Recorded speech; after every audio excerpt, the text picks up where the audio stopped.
And we're in the middle of it right now. We're in the middle of it in a weird transitionary time where things are being exposed at a level that have never been exposed before.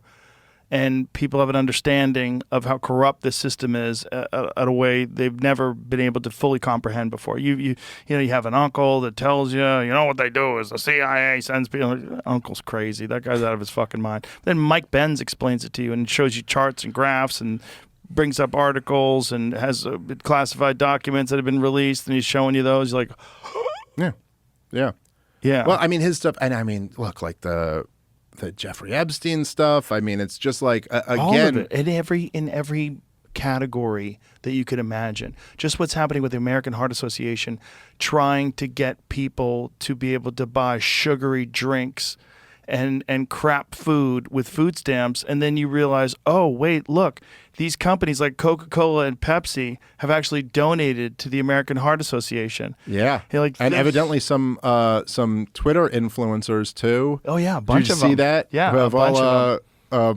taken in that big Pepsi money, and then they're going, it is an assault on liberty to tell people they cannot buy Pepsi. So many people that have prominent X accounts and prominent, I'm sure, other social media platforms as well, they all said the same thing. And they're probably being paid because a bunch of people were being paid to support Kamala Harris. And there was a bunch of people that exposed that. They showed the emails that they got. We were invited to do this, and you would get paid like a considerable amount of money to make some sort of a statement saying that you would vote for that person. And I guess they said, well, if you have 500,000 followers here and 1 million followers there, and you add all those up and you give this guy 25 grand, this guy 50 grand, and you give Beyonce 11 million. Yeah, by the way, I hear constantly people when they attack me on Twitter that I'm getting Russian money or Qatari money. I've never got a goddamn check from any of them. Like, guys, give me the money. I'm already saying the thing, I think. So, like, hey, why not at this point? I'm just kidding. I don't want your money. Well, I get it all the time. People think that someone's guiding this show, and then I have someone who tells me what to talk about. Like, I would have never had Kurt Metzger on yesterday if that's the case. That's when you know no one's guiding anything. When Kurt Metzger, who I love dearly. About everybody. He was screaming about Elon. He was screaming about everybody. I love Kurt Metzger dearly. I've known him for over 20 years. He's one of the most brilliant comedic minds in the world. But let's be real.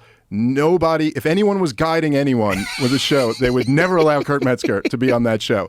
Anytime he appears on a show, that is proof that there is no big money behind this show. Well, the scary thing for people is that there's not a guide, and that it really is the Wild West out here, and that's real. This show is a great example of that. Because this is the #1 show in the world, and this show is literally me and my phone.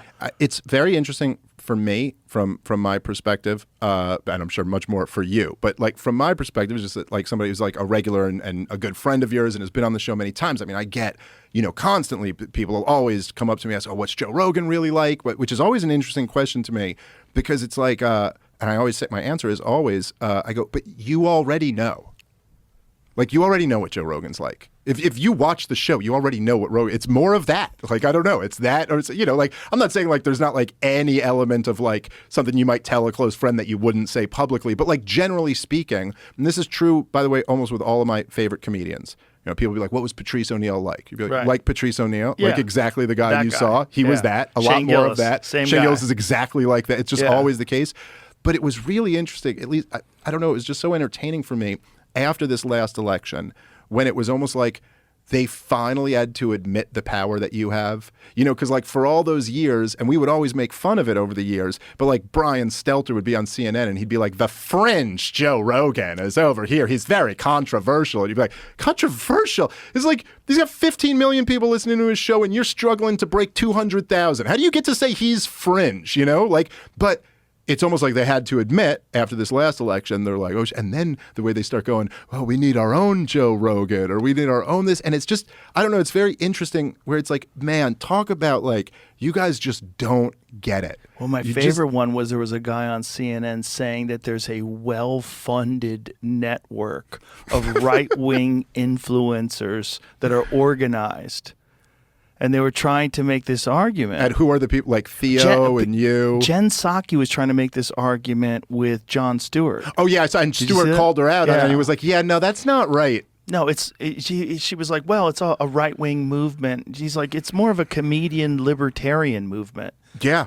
Yeah, that's which what is, it I think, is more like, I think generally speaking, like, as you've always said, you're kind of a mix of like some kind of more sympathetic to left-wing ideas, some more sympathetic to right-wing ideas, some sympathetic to libertarian ideas. But it's just so, especially like if you just know the people involved, like to describe you and Theo Vaughn as a right-wing network. Organized. It's the most disorganized thing in the history of the world.